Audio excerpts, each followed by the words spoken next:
If you caught my reviews on some of Dunu's other IEMs, then you'll know that I have become a big fan of them.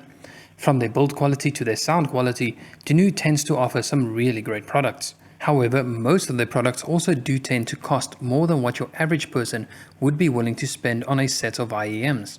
For those of us who are into higher end portable audio, we can pretty easily justify those price tags because we know what is on offer. But for everyone else, there really needs to be a more affordable option.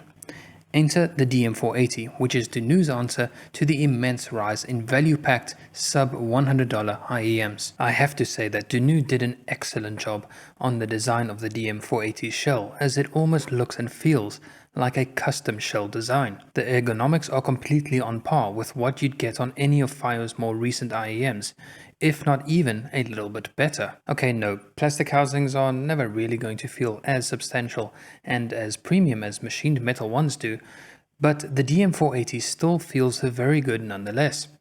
Over the span of about 2 years, we've seen pretty much an explosion of affordable IEMs from numerous brands, and each new iteration got closer and closer in the build quality department of other IEMs that cost considerably more.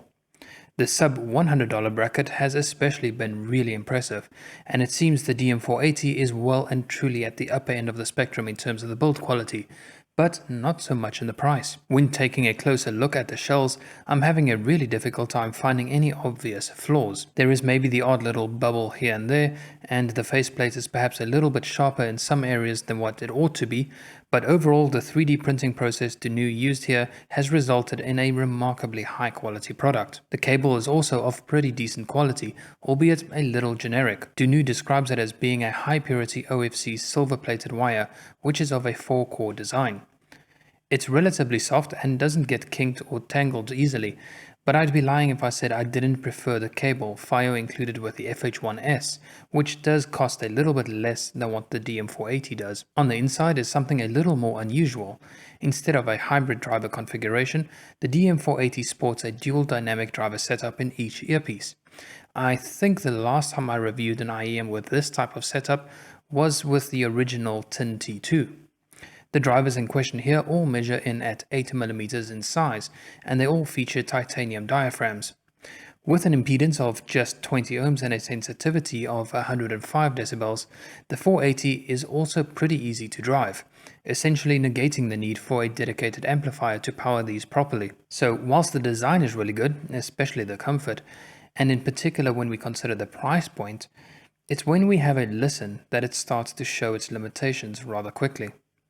As we can see from the response graph, Dunu has gone for a pretty severe V-shaped signature. The elevated bass isn't so much of an issue, but those treble peaks are what really let the DM-480 down. It also doesn't really matter a great deal when swapping over to some aftermarket tips, as the overall signature still remains largely intact even with the JVC spiral dot tips. What those treble peaks in addition to the scooped mids result in is what I perceive to be somewhat of a nasal tonality, and something which just doesn't complement vocals particularly well. S, sh, and T sounds are very prominent and often pulls focus completely away from the music. The same can be said for cymbal strikes, whereby they sound very unnatural and almost highlighted in a sense which makes it even more obvious as to just how unnatural it sounds. Interestingly enough, when we compare the response of the DM-480 to that of the Blonde BL-03, we can immediately see some very strong and interesting similarities.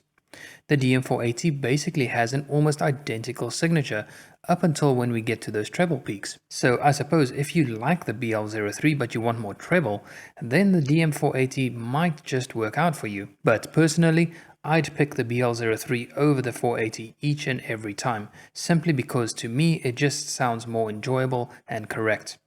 Yes, it's warmer and bassier, but it completely avoids that issue of nasal sounding vocals and splashy treble. It's rather unfortunate then that the sound signature is what really spoiled the DM-480 for me. Everything else was either perfectly acceptable for the price point or truly exceeded my expectations, in particular the fit. But the signature made it lose some major points overall. I've been a big fan of Dunu's IEMs ever since I got to review the original DK3001 a couple of years ago, and then more recently I really enjoyed my time with the DK201 and the 301 Pro. Both of those recent models fit right in with what I expect from Dunu, whereas the DM-480 feels a bit more like a problem child. To be fair, at a price of just $70, the DM-480 could very well be a great value proposition for someone who perhaps really likes that type of V-shaped signature.